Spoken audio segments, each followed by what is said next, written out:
Hi everyone, John Ruffle here. Thursday, the 4th week of Lent. We're looking at the Gospel of St. John all this week, all next week. So I'm hoping that you're familiar enough with the narrative of St. John for me to be able to go to the Old Testament and to look at the Old Testament passages for this week. And the first reading is from Exodus 32, chapter 32, and it's a narrative where Moses is coming down from the mountain having gotten the 10 Commandments, and the people of Israel in the valley have made themselves a molten calf out of metal, and they're worshipping it. They're into total idolatry. And they're saying these are the gods that got you out of Egypt. So it's a total, complete abomination to the Lord. And you think about it, the high point of Moses' revelation, receiving the 10 Commandments, is equaled by the lowest point for the people of Israel. I think that's often the case. When there's great revelation, there's also great apostasy not far away. Why? Because we're in a warfare, and Satan does not want anything to do with God, holiness, sanctification, worship of the true God.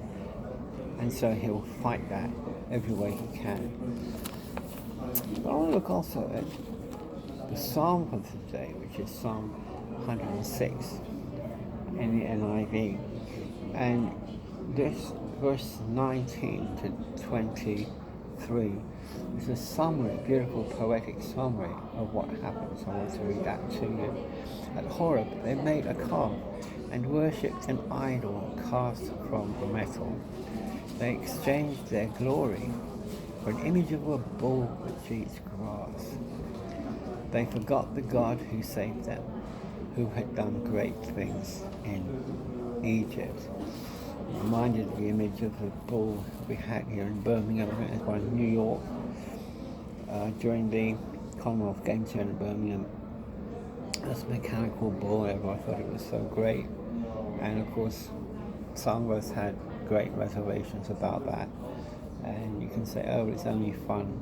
Well, the Israelites were, quote, only having fun when they made this golden, this molten image that they went and worshipped. Moses then stands in the gap, NIV says, stood in the breach before the Lord and was begging for mercy from the Lord and reminding God of his promises not to destroy Israel, his promise to bless Abraham, the father of many nations.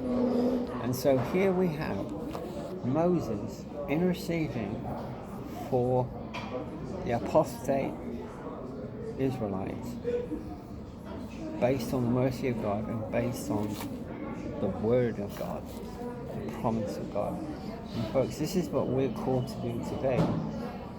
Am I interceding, passionately pleading God to have mercy on the people that have turned their back on God? Or am I pointing the finger and saying, you guys are all going to hell? But it has to be based on God's word. This is the thing. Intercession is based on the promises of God. Always bear that in mind. So let's intercede with our heart, with passion, not just a by-rote prayer, but from our heart.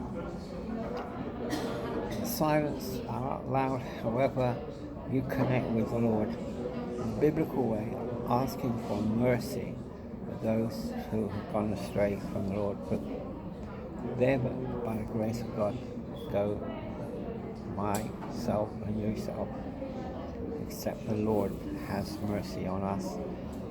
He is merciful and compassionate, full of mercy, full of loving kindness to those that turn to him.